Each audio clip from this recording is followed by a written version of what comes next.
Hey, welcome back to the interview show. Don't check your clocks. It's nothing has changed since. But anyways, today, what has changed is our guest. We have Dofi from the YouTube channel. My name's Dofi, not to be confused with me saying that that's my name.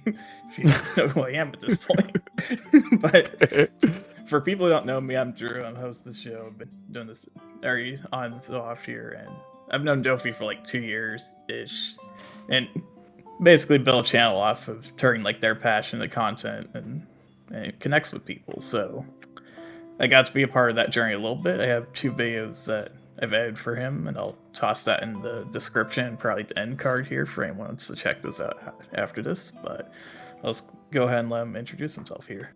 Yeah, so my name is Doofy. Okay, not to pull the same bit that Axel played in the last episode. To be fair, but I thought it would be funny to bring back this recurring bit for anybody who knows. This is how Pokeslover pronounces Doofy's name every single time. I know, it's because I feel like it's like a subtle One Piece reference, and it's being forced upon me because I'm famously not the One Piece guy. So I know you're not, that's why I think it's funny. But you know what? It's an inside joke. Whatever. My name is Dofi. I'm just going with it now. So now I'm reversing your bit. So no longer is this the incorrect name pronunciation bit. This is the accurate name pronunciation bit. Right. So I here on forth, I'm Doffy. Oh, you're Duffy? I'm Duffy. Okay. Not even what I said. Okay. Okay, I'm Doflamingo. How about that? I'm just gonna just right on the nose. There's no way I'll get that wrong. All right. But yeah, I mean, I don't know. My name is Doofy. I'm sure you'll learn about me today or forget about me, one or the other. But I guess to get things started off, like what pulled you into like anime and like manga content? Because is that something that you just happen to want to create, I guess? I kind of just like creating, like in general. I mean, like I've been doing YouTube on and off for. Actually, I found out the 28th of May is apparently my 17-year anniversary on YouTube. I only just found that out when I found a Wayback Machine link to my very first YouTube channel, which was May of 2009. So yeah, but I've always had some kind of innate desire to create around any of my interests, and I mean whether that's like wrestling or music, do music reviews, covers, talking about wrestling, doing wrestling, vlogging, creating films. So there is just that kind of innate desire to create, and I apply that basically to whatever hobbies I have at the time. And obviously anime manga is just a regular part of my life, and so it's only natural then that I would want to kind of create content about it, if that makes sense. Yeah, I think it's fair. It's just what you like and just what you want to talk about. It's pretty. It's that because like I'm a serial yapper, like I just feel the need to get my thoughts out. I don't need them to be heard per se, which is why like I'm not super focused on marketing myself in a way that has super broad appeal, or I don't put a lot of time and effort into thinking about how best to present a video for the sake of going viral or just maximizing potential interest. I kind of just like yapping out into the void a little bit. Once it's kind of out of my mouth, like I feel satisfied and I can kind of stop there, if that makes sense. Okay. So like with that, how do you decide like what series or topics for like your channel? It is very, again, contingent on what I'm interested in the moment. I think also maybe like just it kind of reflects on how I'm feeling in my life at the time. I know it's an oddly broad answer, but like if I have, if work's going pretty well and things aren't too busy and maybe I got a little extra free time, that kind of gives me a little more mental room to just be more critical, or I can do a lot more mentally. I'm not so exhausted, and so whatever I'm doing then, I'll just naturally put more mental resources towards it, and I think that then allows me to have something of substance to say. So I mean, it's not necessarily even that I want to talk about like my favorite series or the best series or the worst series. It's not always the extreme. Sometimes it's just like a 7 out of 10 manga that you thought was pretty cool, had some decent ideas, but then you also happen to be in a space where you could give it some time and some thought and really come up with something interesting to say. Um, but I think generally just like to shed a light on things that maybe don't get the attention they deserve. So, for instance, I did a video essay on Naoki Yamamoto, who is one of my favorite mangaka, but is kind of, doesn't really get much attention in the West. So I thought it was a good opportunity for me to just do a little kind of video essay documentary sort of thing on him and maybe just shed a bit of light on him. And I have another one upcoming about Nishioka Kyodai. Again, just kind of infamous in some spheres, but like generally doesn't get, a lot of recognition. And when they do, it's usually negative. So I kind of just want to put a positive light on them. So I think that's kind of what my deciding factor. I'm like, people, the internet needs this. My little sphere of influence, they could benefit from this video, I think. So that would be my criterion, I guess. So, what is it like when you're trying to set up like your research process when you like prepare for your analysis, like when covering topics? Right. Yeah. Well, especially for like the Yamamoto and the Nishioka Kyodai stuff, where they have such little presence, in the English-speaking world. I end up doing a lot of, research, like the Japanese wiki, and through there you can just kind of rabbit hole a bunch of different, like, oh, they have a little website. Oh, here's a random blog from like a publisher from like the late 2000s. And of course, obviously, all that information is then presented through like a filter, right? I mean, I'm using just like Google Translate or whatever, or like the Google Chrome in-browser translator tool. So obviously you have to kind of take everything you're reading with a grain of salt, but I do feel like where I'm talking about mangaka that I've read a substantial amount of works from, you kind of get to know them after a while, if that makes sense. So you can kind of use your understanding of them a bit to help adjust or at least suss out what the translations are trying to say. But yeah, it is a bit of a difficult process, especially on the visual side. So like with the Nishioka Kyodai stuff, I mean, I think there's like one image of each of the, because it's a duo, it's a brother and sister duo.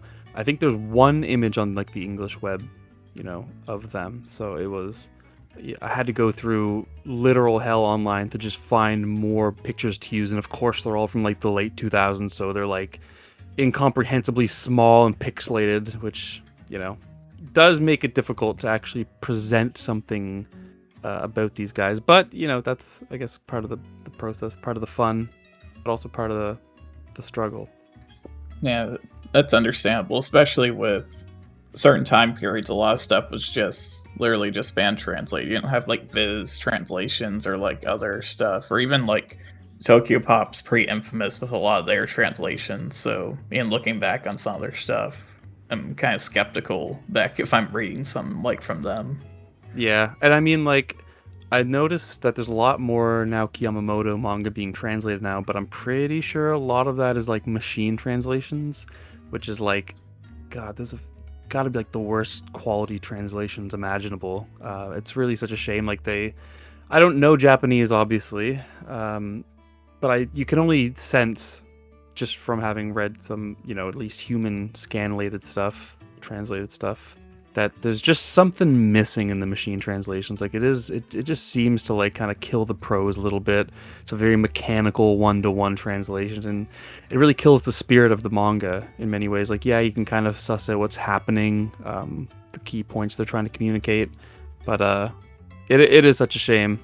Yeah, I think that's just where stuff's kind of heading towards a little bit after with my last podcast episode with Excel Blaze. We talked a little bit about industry related stuff, and as far as like where like AI or like generative like AI's place in the sphere is. And I think as time goes on, I think I'll probably talk to more people about their opinions with it, because I'm just very curious how people think to what extent it should be used and what extent maybe it shouldn't be, because there's definitely a lot of hardline people I know who are like fully against it.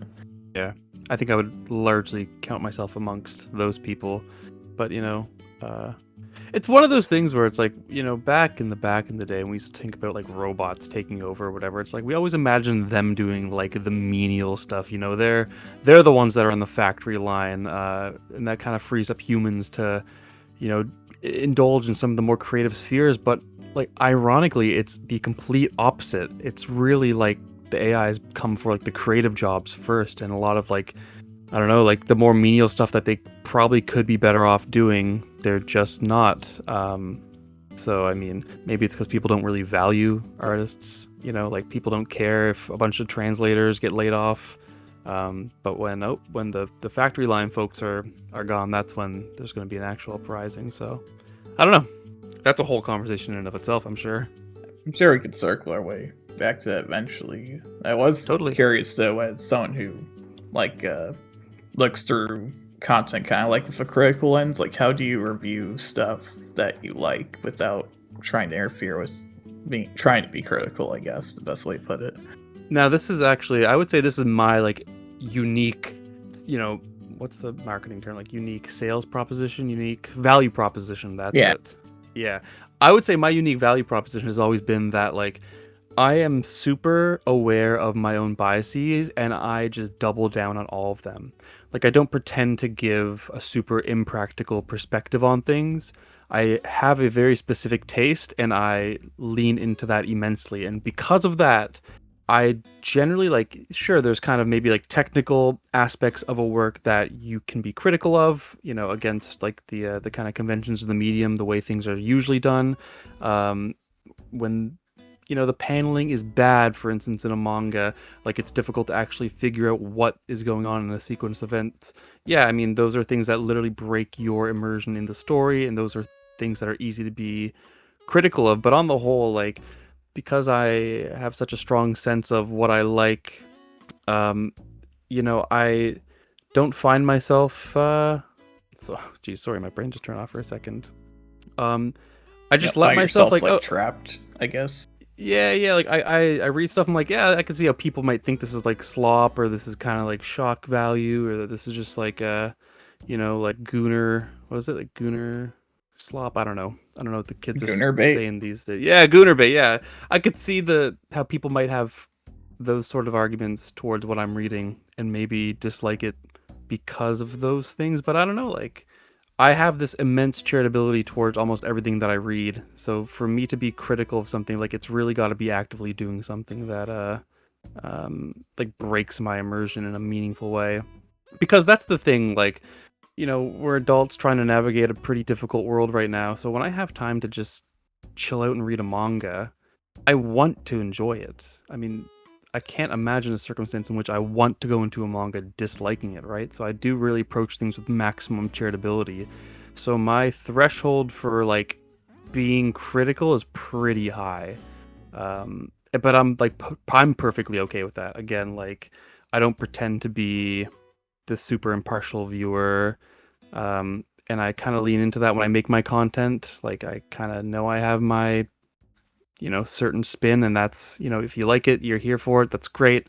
If not, again, like I'm not particularly worried about the general marketability of my channel, if that makes sense. I think I kind of touched on that earlier, so yeah.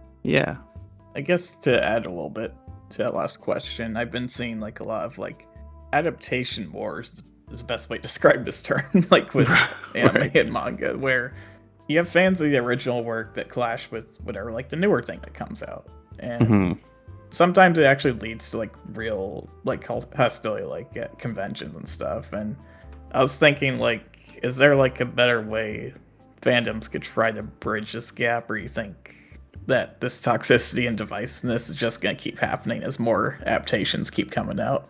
Yeah, I think really that kind of hostility is like a symptom of the way people communicate about media online. I mean, I'm thinking especially about Twitter, and just how a lot of the interactions that happen on there happen.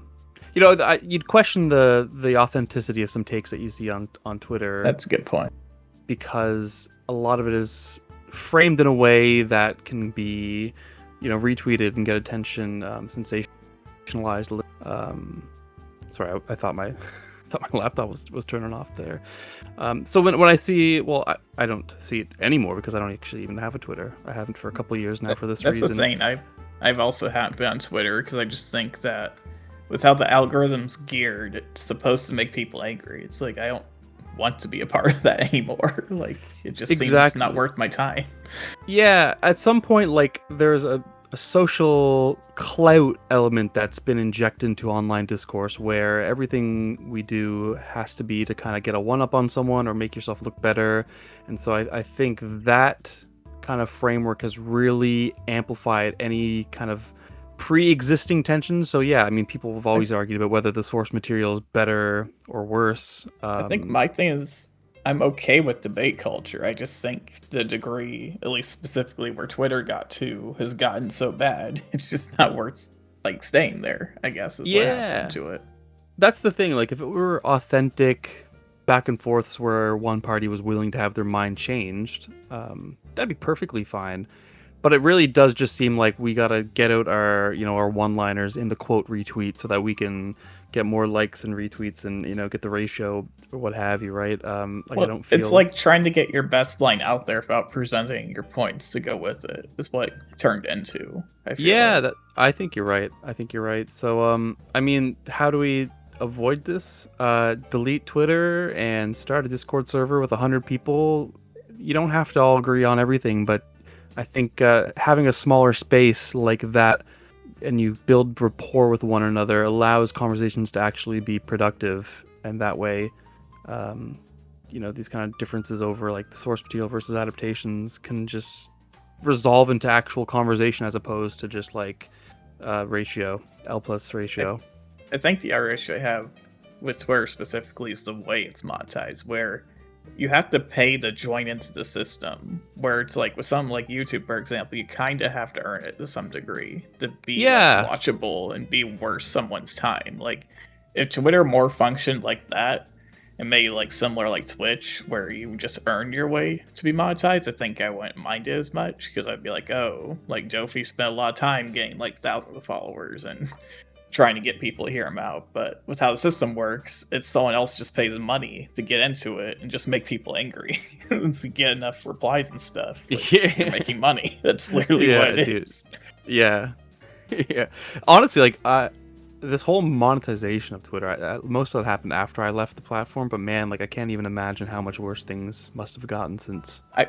I was there for the start of it, and the thing is, initially I thought maybe this could go somewhere, and like it could compete against like YouTube or like Twitch and stuff. Because with how uniquely Twitter was structured at the time, that could have been a thing. But the problem was it benefits off like its previous algorithm, and because the algorithm isn't positive, it pushes people away. It doesn't Right. solve the problem, and there's also a bunch of AI slop art just being posted. I was like, this is not what I want to see. It's like, what happened to the stuff I did care about looking at? Yep. Yeah, totally, dude. I guess to get a little bit away from the online space, like, have you gone to like anime conventions, and has that shaped up like your experience with like connecting with people? I've been to like a couple super duper small ones. But like for context, I live in deep rural Canada where, Uh, you know, a couple hundred people in my town. Um, the closest like hub is maybe a city less than 10,000 people, and that's still like an hour away. There's definitely like anime and manga has just become more popular as time has gone on, so there is like, you could say something of a active live community even out here. But yeah, just the convention stuff has kind of always escaped me just because of where I'm located.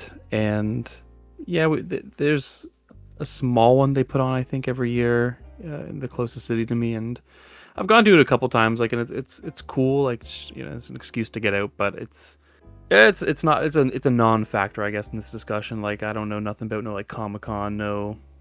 I honestly, like, I'm so far removed from convention culture. I don't even know what the name of famous conventions are. I've been to some, but this year I'm taking a break and actually going to my first like esports type of events to try something different. So I'm gonna see how Oh, that goes next month here. what esport? So RuneScape has this like community thing as far as like the PvP side of like the Okay. MMO. So they've done like a couple seasons. So I'm gonna pick a team, just follow along, and then just see how it goes. I guess see how much I like it or not. Oh, I mean that's pretty sweet. You know, I But kind of wish maybe there was a bit more of a live community here. I mean, when it's in person and it's face to face, I can only imagine that there's got to be, you know, maybe more of a positive spin than say like if it occurs online. You know, like I don't know, like I guess it just comes down to like I can't imagine people being super mean or hostile in person, like when you can kind of see the other person. You know what I mean? Like, and plus it's kind of a space that we're all coming to you know celebrate the things we enjoy. So I just feel like it's all shrouded in so much positivity that like it must just kind of be a net positive thing. You know what I mean? Like, so maybe I, it's something I do kind of wish I my thing had. is, I've gone to the larger conventions, and usually, depending where it is, there's usually like more stuff to do, which is great. But Hmm.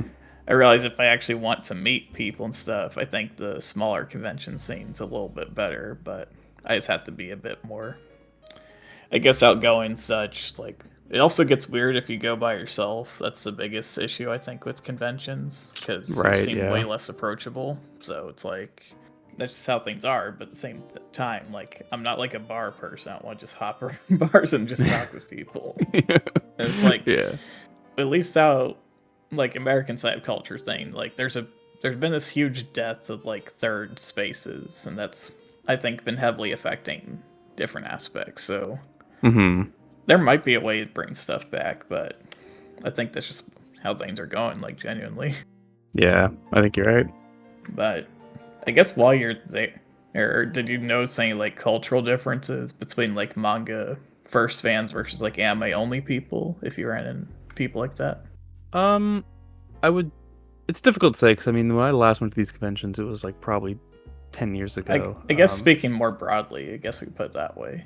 Yeah. It's just On the okay. whole, I don't know. Like this is just super anecdotal, but I do generally get a sense that a lot of the manga, you know, focused folk are a little more like well-read slash knowledgeable, I guess, of some of the stuff that they're involved in. I don't. Yeah, I don't know how to frame this without it sounding super pretentious. Coming from a guy that basically only reads manga now, but I I do think get a sense that a lot of the anime onlys, they've like the anime aspect of the medium feels a little more casual as a whole, if that makes sense. I think my thing is that it depends on genre. It also depends on even series. Like I've met like Dragon Ball people who only consume Dragon Ball stuff, but they're relatively knowledgeable on what on that series particularly because they genuinely care about it. But I've also run into Yeah. people who only just watch certain like shown stuff and don't try to even check out other stuff. So it really depends, I think, in that aspect in many ways. Yeah, you're definitely right, because I mean, there's, especially with a lot of like the battle shonen stuff, the anime onlys, they can get pretty intently into that franchise, and would probably speak to it with a much higher degree of confidence than, say, I, as someone who's probably only read the manga. But then also, I like, I think the important thing I've noticed with Battle Shonen is with power scaling, it's good to have a visual aspect of what something happens versus like something on paper, which I kind of get. yeah, yeah, that definitely makes sense. But I also feel like maybe no, scratch that part actually entirely. But yeah, it is difficult to say like to generalize anime versus manga fans because yeah, I can think now of people that really just watch anime and they're into like super, you know, like cute girls doing cute stuff or idol stuff, and they're into like super weird niche anime, but they've watched like 10,000 versus, you know, having read like 5 manga, right? So, but then I encounter the inverse, you know, much more frequently, people with like 10,000 read manga and oh, I watched Fooly Cooly when I was a kid or something. Yeah, I think trying to broaden like what you're watching is I think the hardest thing, at least for people who get stuck into one genre, I guess. Yeah, but you know what? I'm kind of in the camp of fuck it, just embrace the thing you love. You know, like I saw a I think video it's not that fair. long ago.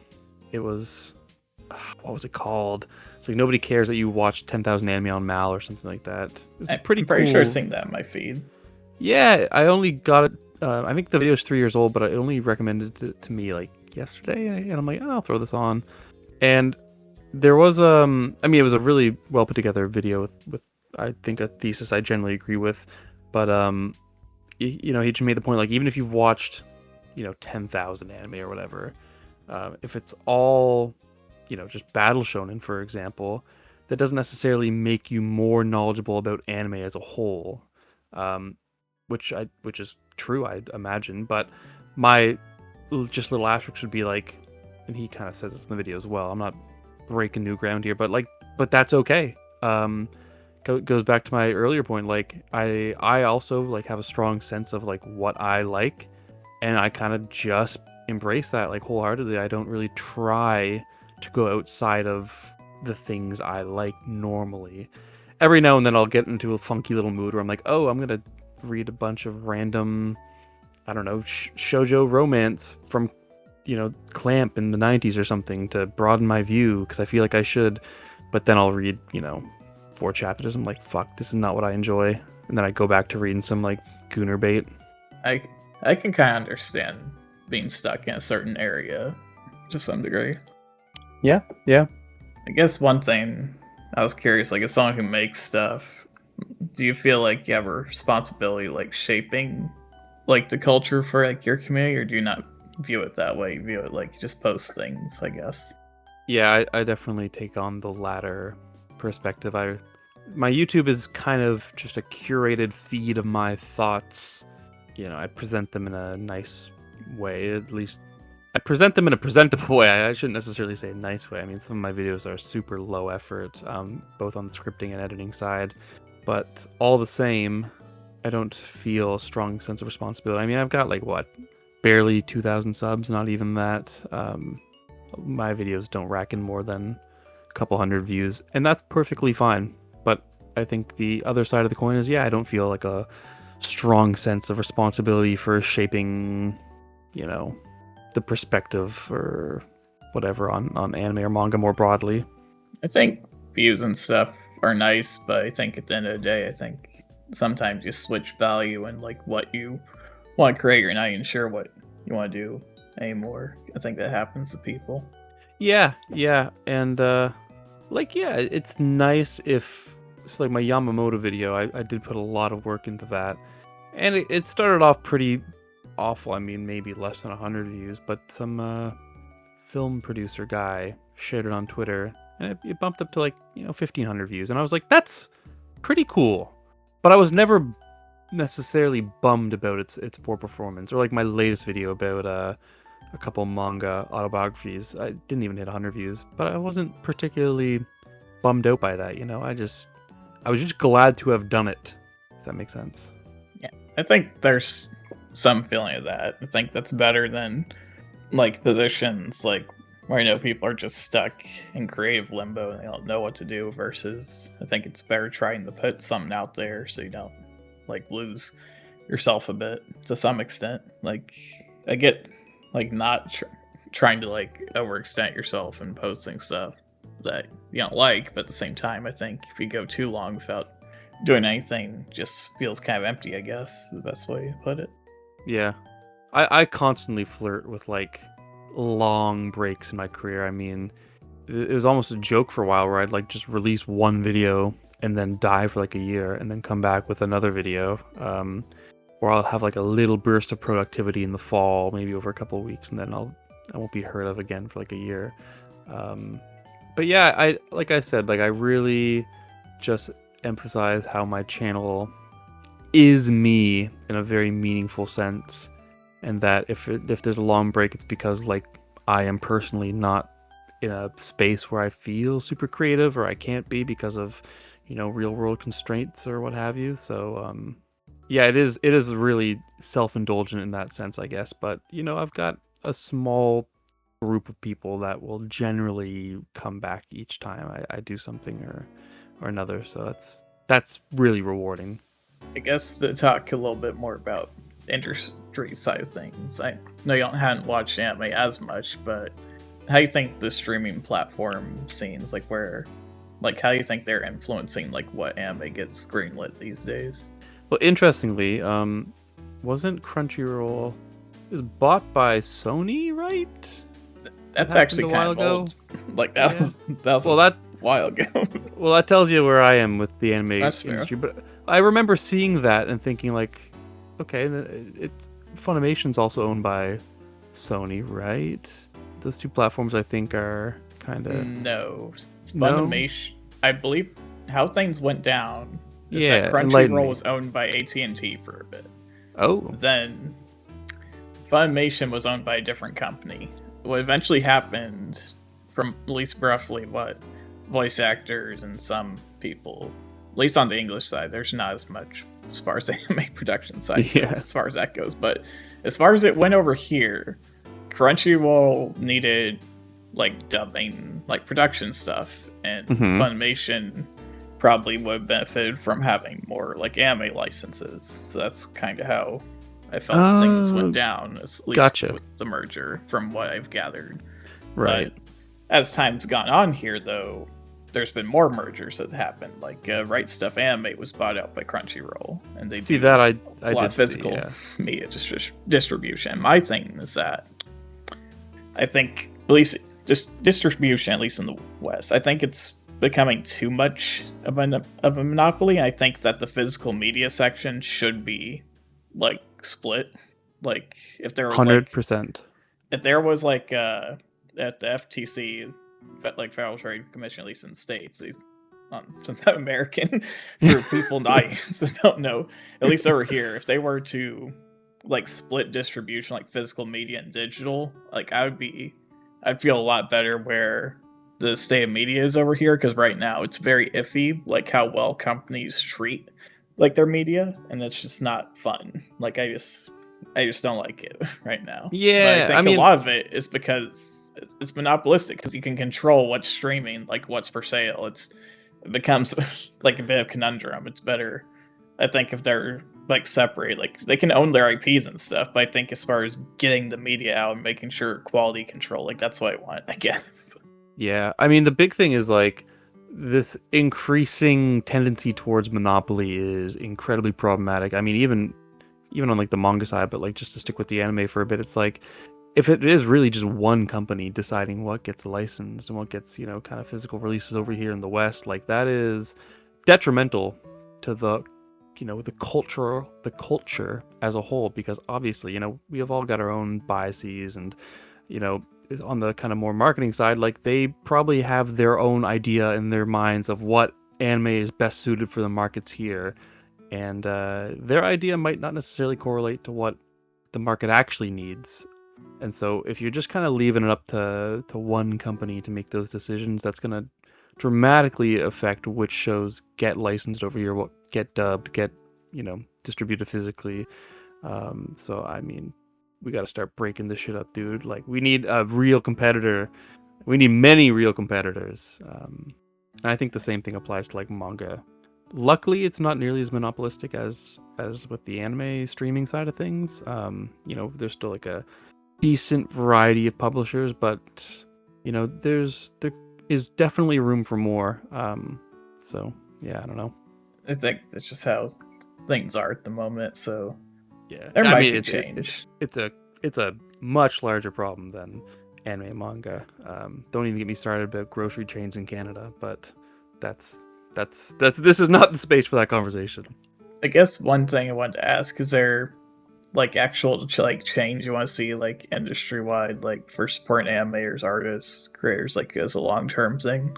More unions, more benefits, more compensation, break up the monopolies. Yeah, that's my little pro labor speech. Like, I guess the other thing, like we're talking about AI earlier, and I talked to Axel a little bit during the industry section, but I was curious how you feel about like the content creation space because we're also dealing with this to a good extent, especially in the anime space, and how these tools are being advanced used like for voiceover. Like I'm sure some extent they'll be used like for editing, even as far as like the actual video portion.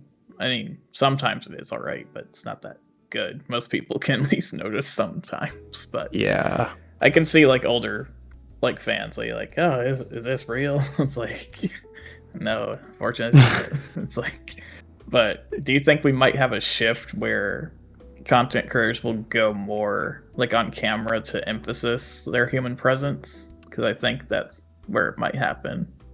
It'd be interesting to see if that does happen, but I feel like YouTube has just fundamentally changed in so many ways, even in just the past, decade.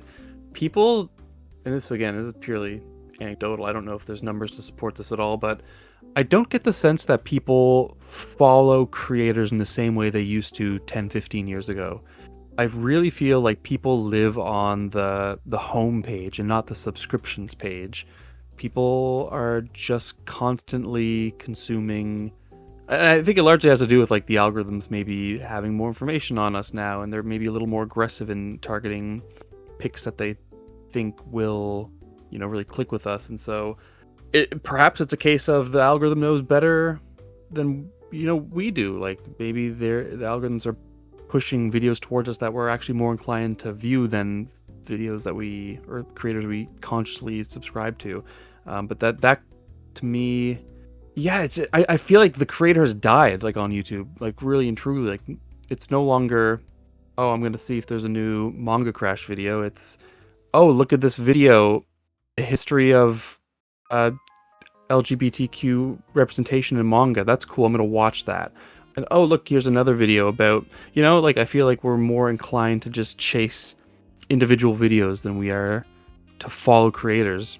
So I think for me, at least regards to the homepage, I think the homepage layout is just some of the worst it's been like in years for YouTube. Like you get 3 large thumbnails basically. Yeah, There used dude, to be it like sucks. 5 or more options. Dude, that shit blows. Yeah, I noticed that like semi recently ish. This is like a more of a modern change, right? Yeah, this is more modern actually. Like a couple of years ago, you got like 5 or 4, and I felt like 5 was a decent middle ground. I think 3 is just so little. Like yeah. Also, they kind of force you to view subscriptions in like the tile format, right? Like in the rows of 3, or is there still an option to view them like as like a list? This is just me. Yeah, the weird thing is subscriptions. It's also the same tile format, but I will say that at least it's stuff that you're subscribed to, at least to some extent. That's fair. I just find it like a little more difficult to visually navigate. Before, you'd get like, a list of rows basically, and you'd have like the thumbnail, the title, and a little description. Like, and you can kind of carefully suss through a lot of that stuff in your subscriptions. But now it's like, yeah, just here's a big old thumbnail, and oh, here's a little section with shorts, and oh, you can expand this little section here. I'm like, damn, bro, like, yeah. I kind of wish it showed like awful each individual person just scrolling through. I think that'd be at least slightly better than what it is. Yeah.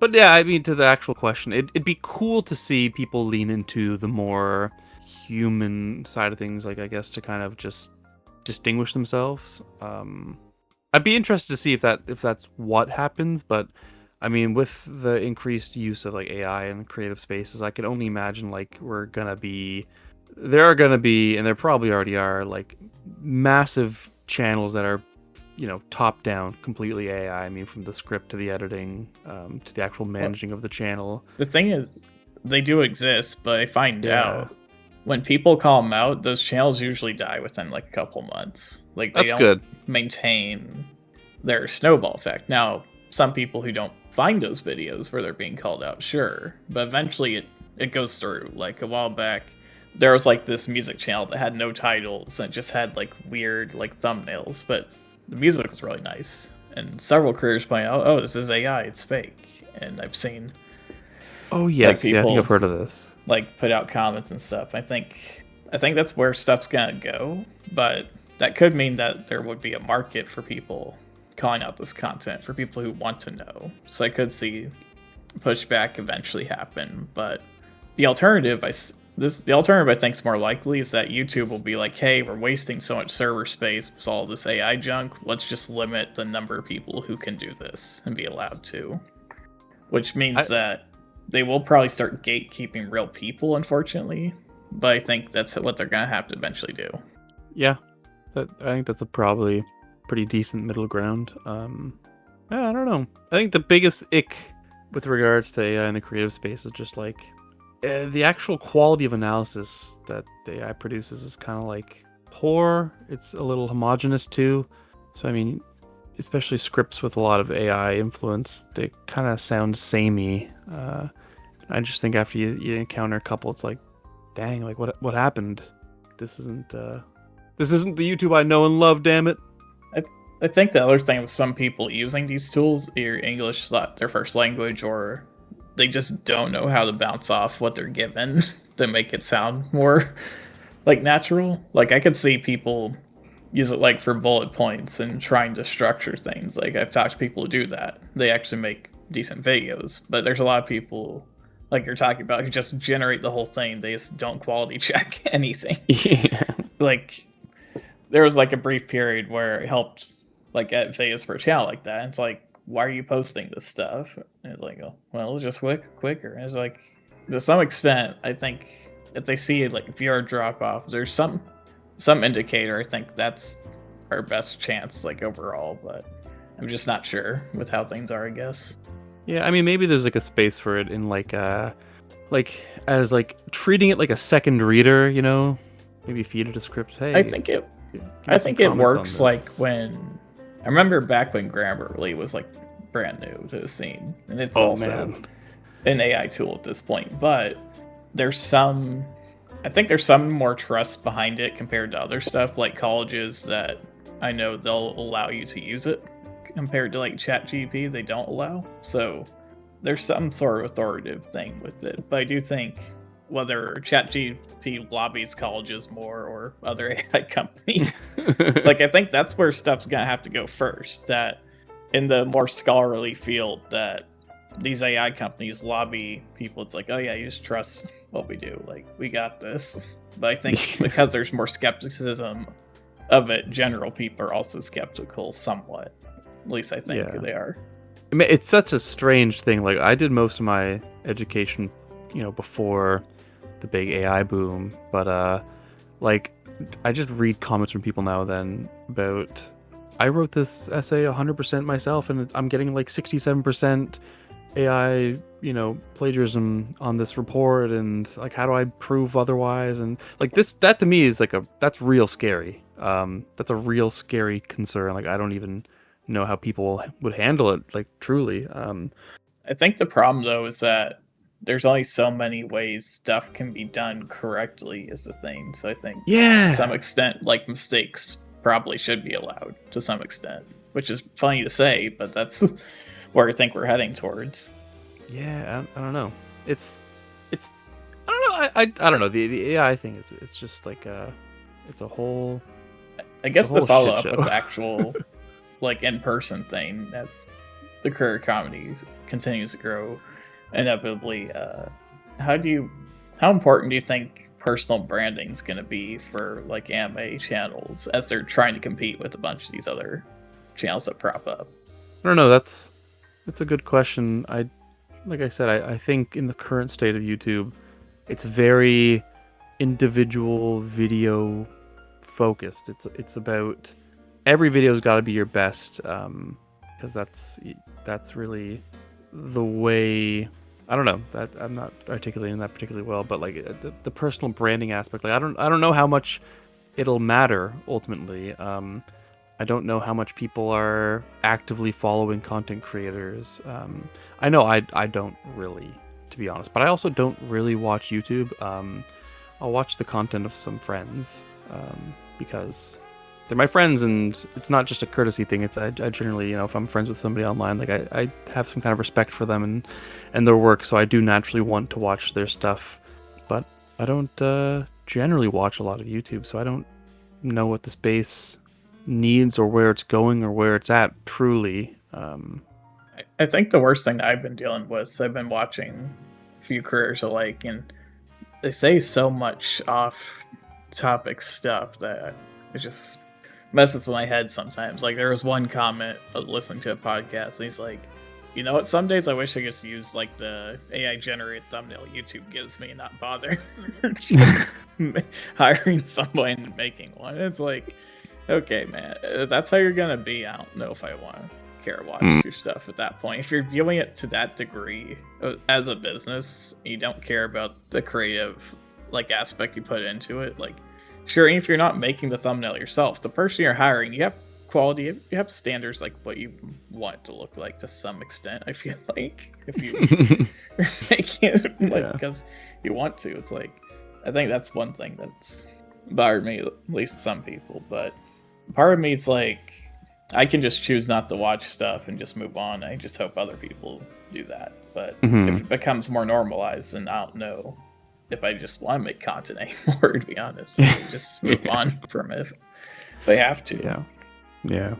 Like, I guess the last thing on the lines, what's going on, like we've seen like high profile figures like outside of the anime manga community, like Logan Paul, for example, of his Pokemon market speculation jump into the scene. Like, and it's mostly for financial gain, like with like bidding, like when he sold like his Pokemon card one time. And do you think this grifter culture could risk like driving up prices even worse than what things are because they're exploiting nostalgia, trying to jump into large fandoms to drum up, I guess, like interest and such? Or do you think maybe people like him are expanding stuff to a wider audience and that might just broaden it out more than what it used to be?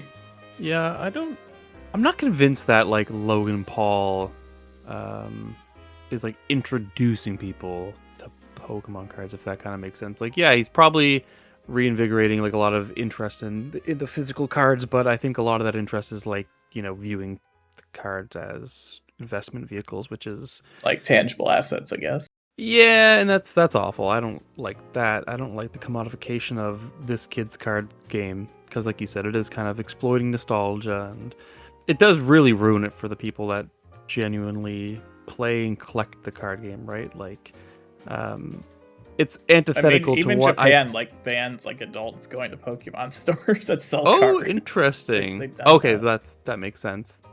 And that makes sense, and I think I support that. Because yeah, I mean, really, at the end of the day, it's a children's card game. Let the children enjoy it. Let the children play it.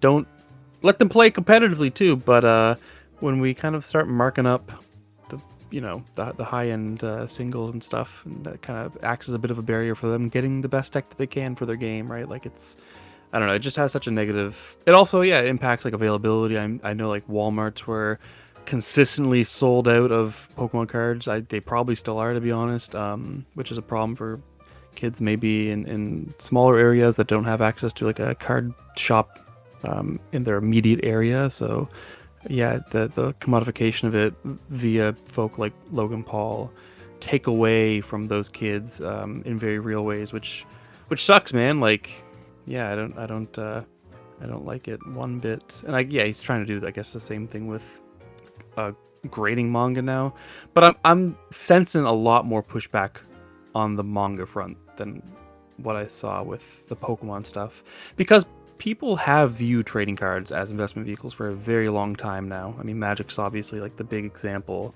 Well, you have like baseball cards and stuff even before that. Like, I kind of understand that a little more before he started going with manga. It's like, that's a little weird.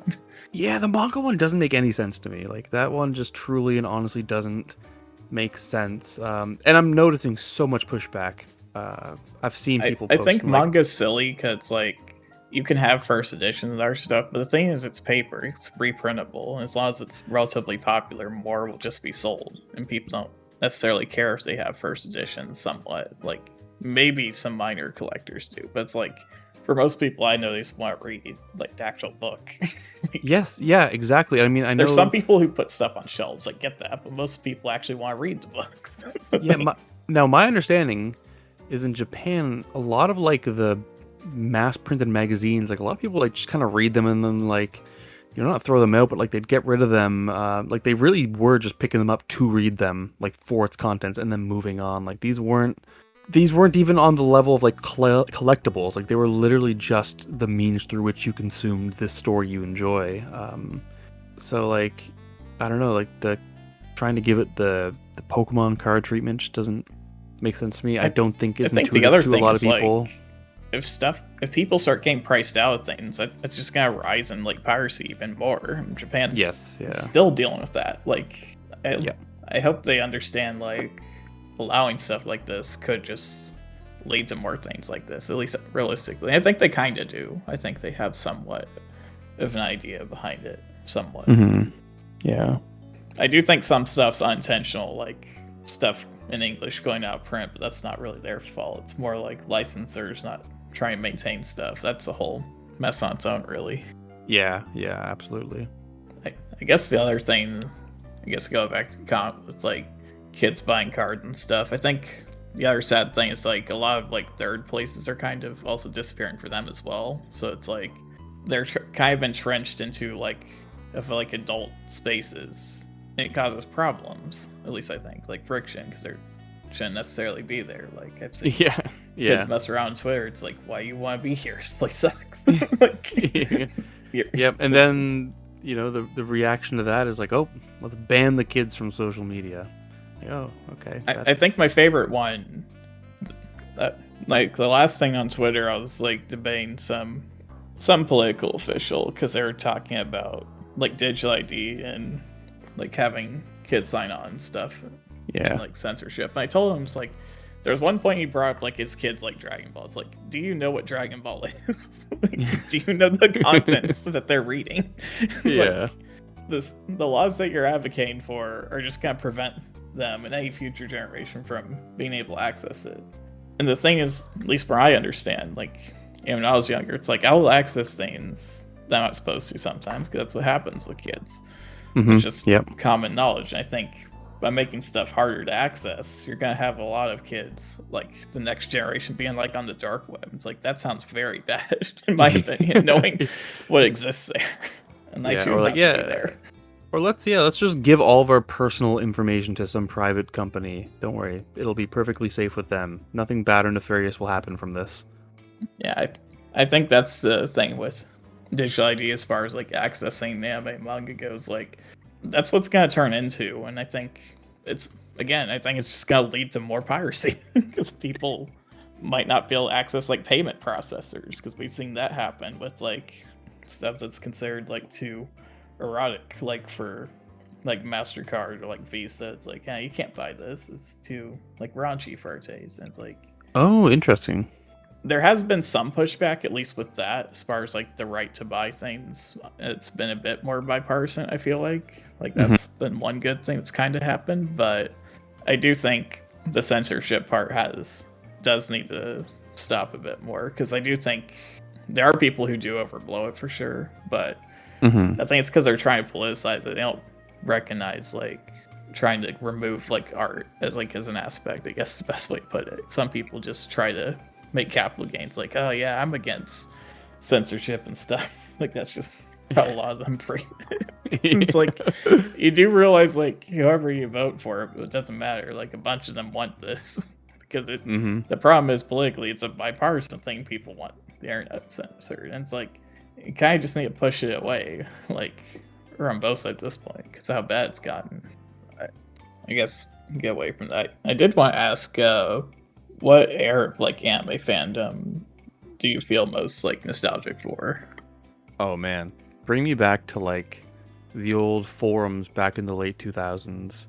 Though, like, that was my bread and butter, man. I used to thrive on those forums. I felt like it is such a stark contrast to like the Twitter thing, because on the forums it's like your individual posts weren't, there to just gain attention vainly, or it wasn't there to like present you as this, oh, I'm the smartest, I'm the best. Like, no, like they were really long, they were genuine conversation exchanges. But that whole era of like, super personalized forums, and I mean, like, they could all have their own unique character, and even within the individual forums, you could, change your profile, your signature. You had so much control over how you were able to present yourself. The actual space was very friendly. The quality of conversations, I mean, is maybe questionable. I was like a kid when I was on those websites, so it's like the quality of conversation was maybe not quite as high as I'm capable of now. But yeah, just the ability to like freely express with one another on a very positive and friendly community.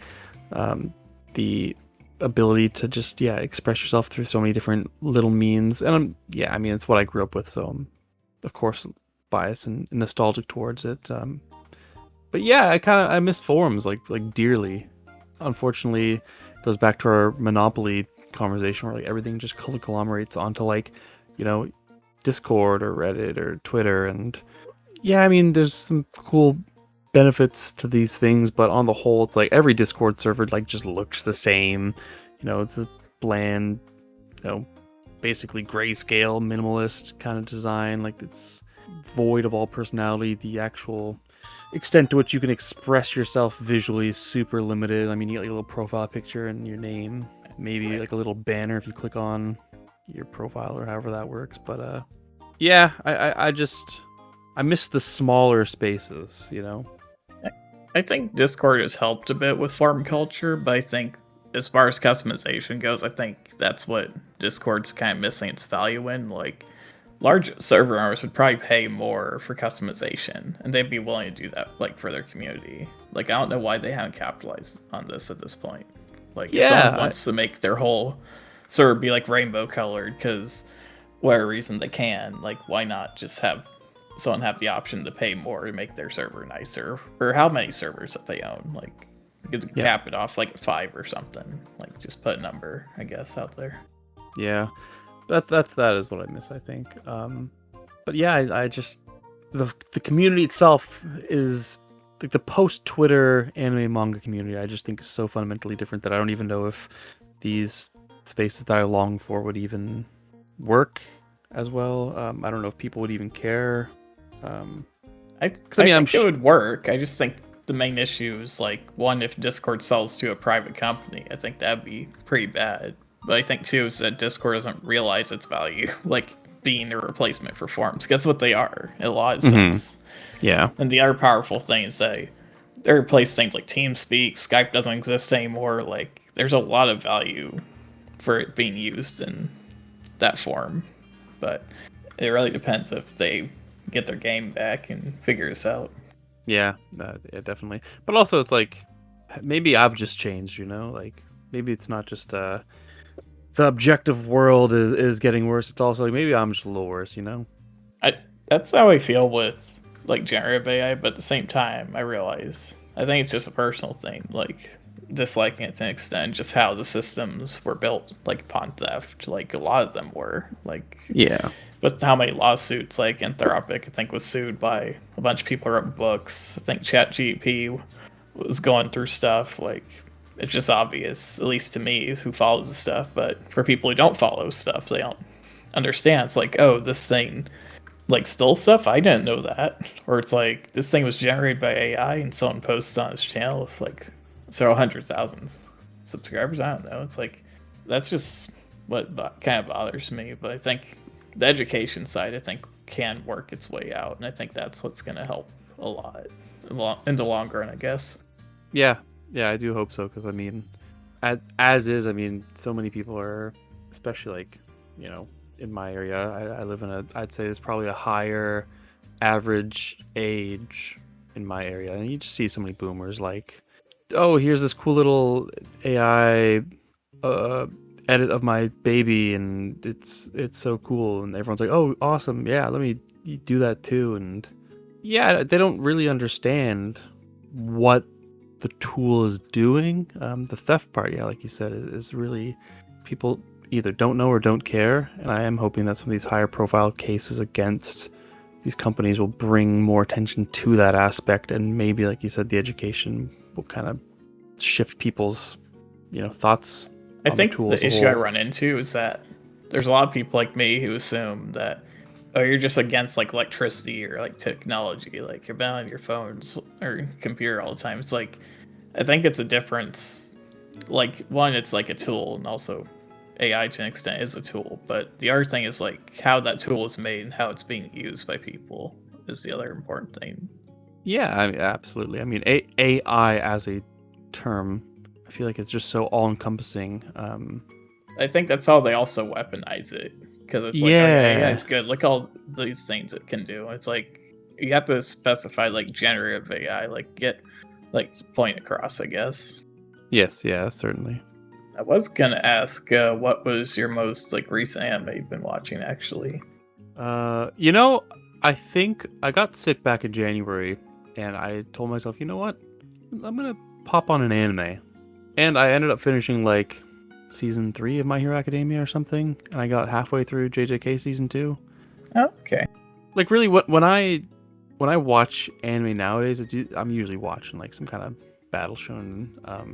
And I would say MHA is like my long term project, but I mean real long term. Like I think I probably started season 1 in like 2019 maybe 2018.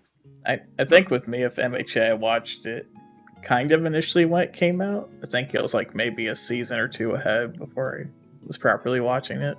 Like I enjoy these things, but I generally I don't know. I don't like being stuck on the anime's pacing. You know what I mean? Like you got to be there for 20 minutes to get through the episode. But like I'm a relatively quick reader, so I could get through the same content in the manga much faster.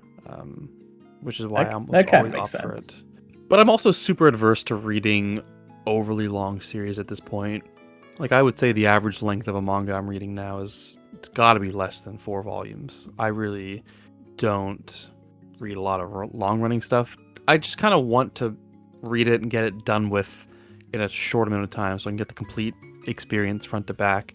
With some of the longer running stuff, it's like, I mean, some of it's obviously very good. I mean, some of my favorite series like Naruto and Bleach, Full Metal, Attack on Titan, stuff like that. Obviously, all relatively long running. So I understand the value in those kind of series, but I don't know. These days, I just want to have a nice little complete experience in like a week or something, you know. And I don't have that much free time that I could binge, you know, all of Zatch Bell in a week, and you know, so I've reached an interesting point where sometimes I'll binge a whole series like within a short span of time, but then there's other times where it's like I've been shifting up like what genres of stuff I've been watching. Mhm. It kind of depends like what's going on because I've been editing for a new person and sometimes he covers anime. And it's like, okay, what should I watch from here? So I pick out a few things. So like one thing was like Ghost in a Shell, and watching like the first two films for that was like a decently eye opening experience. Like checking that out for Oh, the first time like ever, which is that's kind of pretty funny. cool. I think I've entertained the idea of watching a bit more anime lately. Like there are some like OVAs or film adaptations of manga I enjoy that I think I could maybe try to watch. Like fuck, what's it called? Like Never heard that one. why? Oh, oh yeah, what's it? Yoka it's like HH. I can never. It's genuinely one of my favorite It's not Yu Yu manga. Hakusho, right? No, it's the one with Alpha. You know, it's the robot with like the long green hair. Yokohama. Yokohama. Um, dang, fake manga fan alert. Jeez, dude. um, I'm pulling up my annual, so I gotta get this name or I'm No, gonna. you're fine if you want to Oh pull no, I'm something getting up. this. I'm holding up this whole podcast until I get Yokohama Kaidashi Kiko. Okay.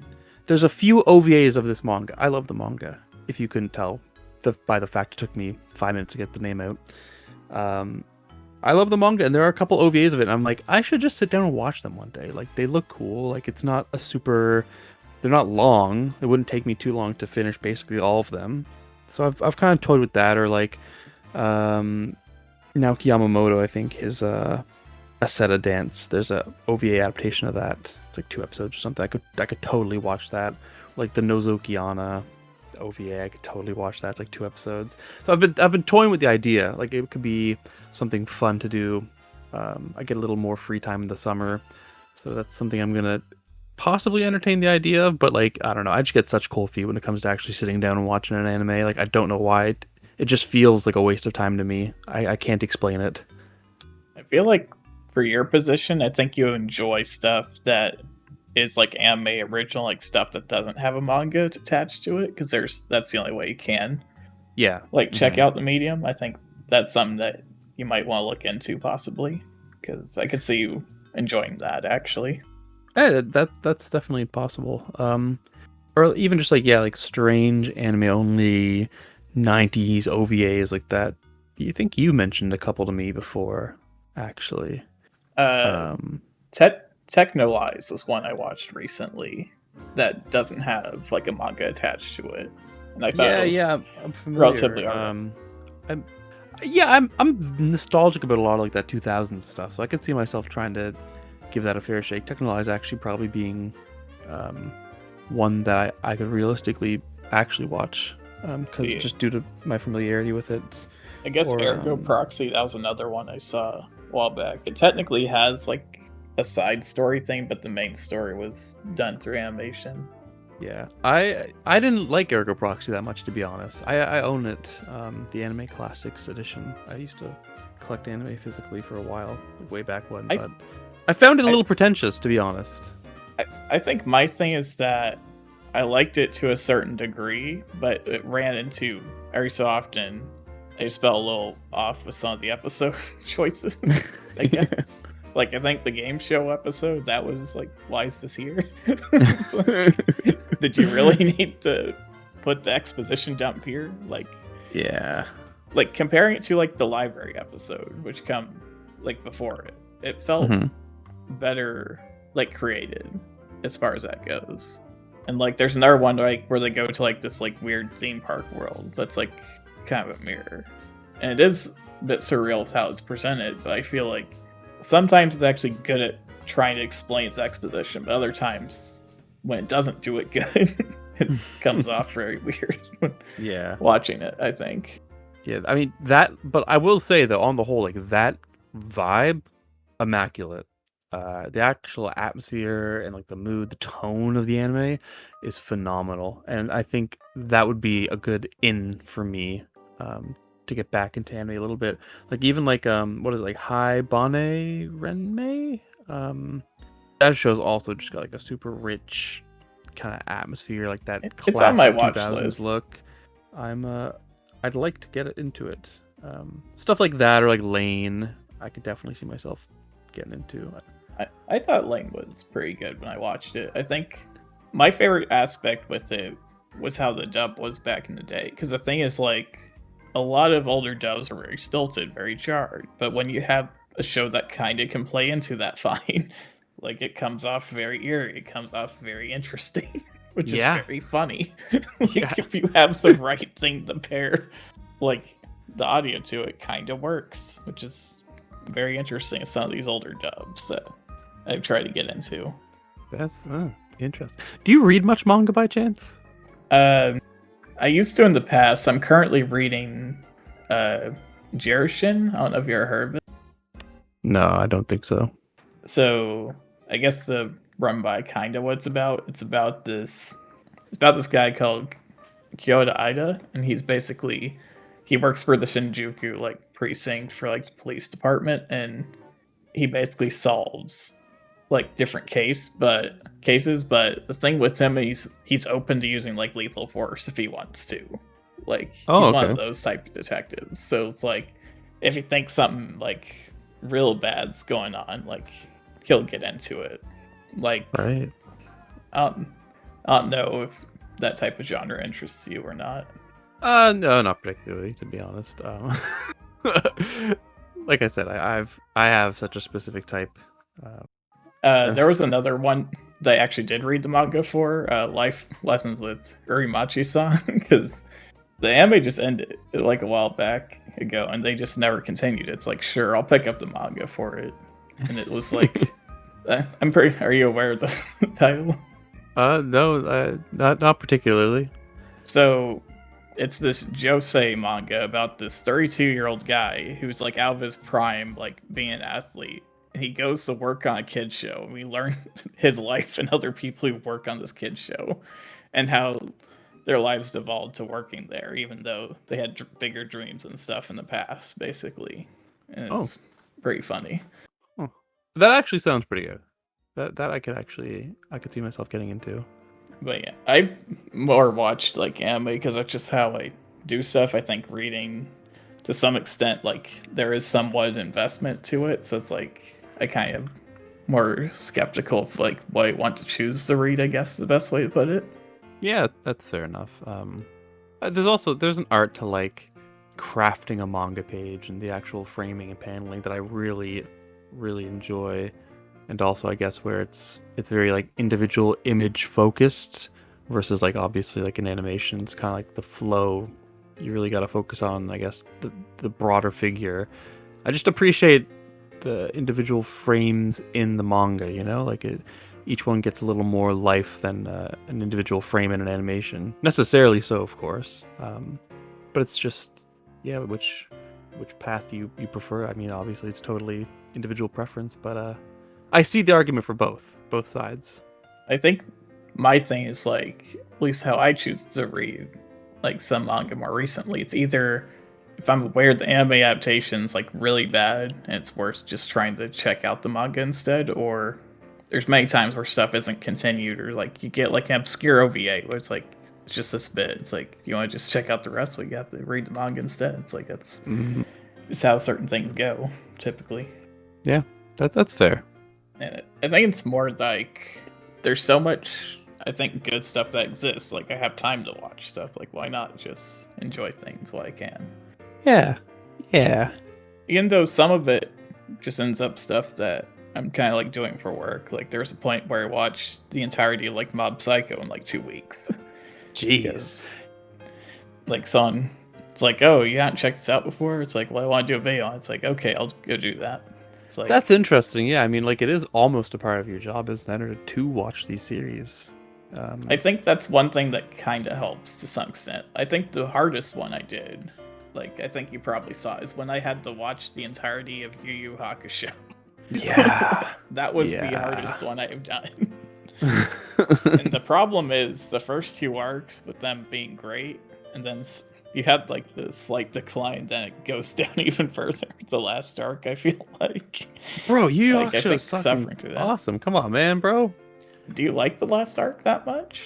Oh, it's fine, but I mean, you know, the other 3/4 is phenomenal. I think the issue I have, or the Sensui arc, I think it's. I like his character, I like kind of what they do with it, but I think it's just how the end part builds up to where it goes into. Is what I don't like. Okay, fair enough. By the point we get into like Three Kings arc, like Yusuke's story kind of just ends by the point he meets his dad. Like, Yeah. this character resolution, like, I think it could have been more interesting. Like maybe it's like, well, maybe you guys can change or something, like something there, but that's just not his character. He's not designed that to work that way. So that's just kind of where things go, which is really Yeah. funny. Yeah, that's I don't think it's a Togashi for you, bad man. thing. That's just how he's written. Like I can't be too bad about that. Let's see. I guess recently, like the most current thing I'm watching Master Keaton. It's done by the same guy who wrote Monster, and he also wrote Pluto. Yes. I'm pretty sure. Yeah, Urasawa. Naoki Urasawa. I didn't even realize that had an anime, to be honest. It does. It has an anime and it has an OVA series. So up to you if you ever feel like checking it out. The anime was done by Madhouse, so there's been some cool animation I got to see. Yeah, I throughout think watching they here. I think Madhouse also did the Monster adaptation, right? I'm pretty sure they did. I watched like a third of it.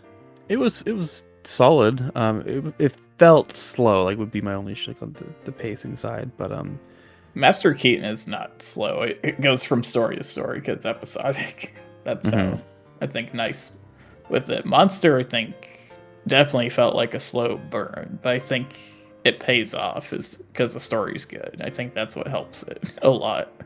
yeah, I meant more so like the actual adaptation. I felt stretched things out maybe a bit more than the manga. But I think my thing is I like investigative stuff somewhat, so I'm okay if certain things are stretched out. Yeah, I thought maybe it's also one of those things where I feel like the only people that make the criticism I'm levying are the ones that have read the manga. So it becomes more so a point of like you just notice the pacing difference when you've seen both, but if you maybe just only know the anime, it's probably not an issue at all. Well, I think at that point, though, I'm comparing its story to other similar things I've seen. I Mhm. think that's where stuff gets a bit different, I feel like. Yeah, I think that's probably that would be fair. I do think there is exceptions, though, if a story's like really botched. I think that's where I am willing to try to draw some of a line, I think.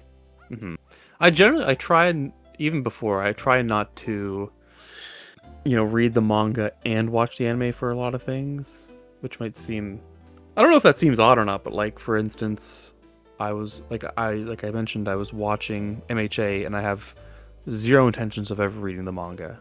I hope to eventually finish the anime, but I really have no intention of reading the manga. Now, obviously, for like my actual favorite series, like the Naruto's and the Bleaches, I've read and watched, but that's kind of because I grew up basically only having those series, so I just ended up doing both because I was so immersed in the franchises. I think it's more, I think like said, I think it's more like a personal choice and how you go about checking out things, I guess. Yeah. Like, I think for me, like, I wouldn't mind like revisiting stuff like as a reading format. I think that's what makes more interesting going about the direction I've been doing it, I think. Yeah, that makes sense actually. That actually does make sense. Because Like like I've been especially if like really old stuff, the animation does not hold up super great, but I'm sure the art holds up fine. So that gives me incentive to go back and read something. Yeah, I kind of wanted to like an unspoken New Year's resolution I had at some point was to try to read one long running battle shonen a year. I mean, I haven't failed yet because it's only 5-ish, 6-ish months into the year, so there's still time for me to turn this around. But I'd really like to read Zatch Bell, basically for the exact reason you've just mentioned. Grew up with the anime, so I'm kind of nostalgic about it, though I'm not exactly confident in the anime adaptation's quality, so it might be nice to try and revisit it via the manga. But then, yeah, I just constantly have cold feet with long running series. It's like commitment issues. Yeah, I think after the podcast here, well, interview, however you want to call this show at this point, I do want to Yeah. give you some stuff to check out for sure. I think But it's like, I still, even though my normal taste right now is so different than Battle Shonen, I was still brought into this world through Battle Shonen, so I still like, I didn't change on my day ones, I didn't do a 180. I still eat at the table with those I've starved with. Sorry, I don't know what the fuck I'm saying, but like I still, it's still part of my DNA. I still do appreciate Battle Shonen, so I do kind of want to like try and keep that aspect of my overall taste nourished just enough, if that makes sense. So I feel like the one a year quota is not too much, though I inevitably just end up rereading Naruto. But hey, I mean that's just how it is sometimes. Right. Yeah, is there anything you like to promote here at the end, like social media stuff, upcoming projects, I guess? Nothing in particular. Like I mentioned earlier, nothing in particular. Then says something in particular. Classic. That's fine. You don't Um, have to say spoil anything. yeah, we've all got the same lines. But yeah, I'm doing a video essay on Nishio Kyodai and why I think, Kami no Kodomo is like their really infamous manga for its like shock value. I think a lot of people write it off as just shock value, and a lot of people disregard them because of their really strange art style. But I've put together at least a 20-minute little defense of their narrative and visual styles. I try to make sense of it all. I try to demonstrate that there's a lot of thought that goes into this kind of manga, and it shouldn't just be written off because we think it's just shocking and it's bad. So you can look out for that in the next. I don't know, like probably. I'd really like to get it done this summer, so we'll say this summer 2026. But there's a very real possibility that I get preoccupied or distracted or frustrated, and it doesn't come out for like a Luckily, year. it's recorded in May, so it could be at the very end of August for all I know. That's what I'm aiming for, to be honest. Like, if I can get it end of August, I mean, I've got like 4 minutes of the video edited. It's just like I said, it's so difficult to make interesting visuals when you have so little to actually work with, and I don't want to just default to like super generic stuff. So I don't know. And I'm also not much of an editor by trade, so there's always technical quirks that I'm working through as well. So, but yeah, anyways, I'll plug that. That's on my channel. My name is Doofy. Otherwise, this is it. This is me. Yeah, I get that. I guess one few announcement things before we end off here. For all the people who are listening or heard earlier, I'm not on Twitter anymore, like left there a while back, but I'm on Blue Sky, B Sky, whatever you want to call that. That's out there. You can check me out there. I'll probably update my social links some point if I haven't already by the time it's gone up.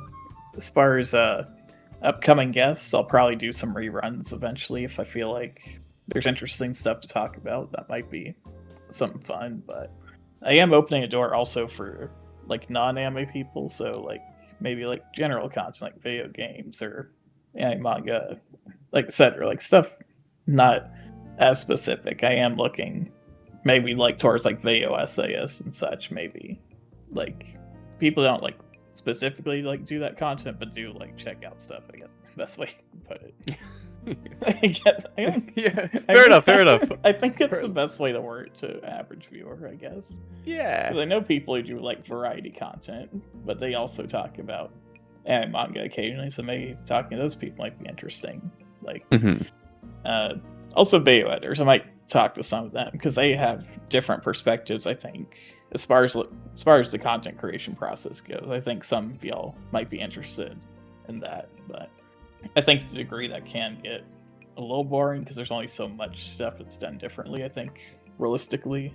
Because a lot of stuff's the same, and part of it also comes down to the creator again themselves. So I'll probably just only do a couple of those, like as one-off things. But as far as this podcast goes, I'm spreading out my time here, so while I might be recording certain times, it might not be out when it releases. And yeah, it's been 8 months. Sorry for taking so long, but just had to take a break. That's just how things go. I mean, if you can get the next one out in 6 months, that'd be pretty good. Sure, that'd be really nice if I can do it in 6 months. But I will say I want to make this twice monthly, but I'll see if I can even get there. But I think with repeat guests, I think that should be doable. But this has been Drew from What If Universe. Always remember, at What If Universe, there are endless possibilities, and I'll see you in the next one.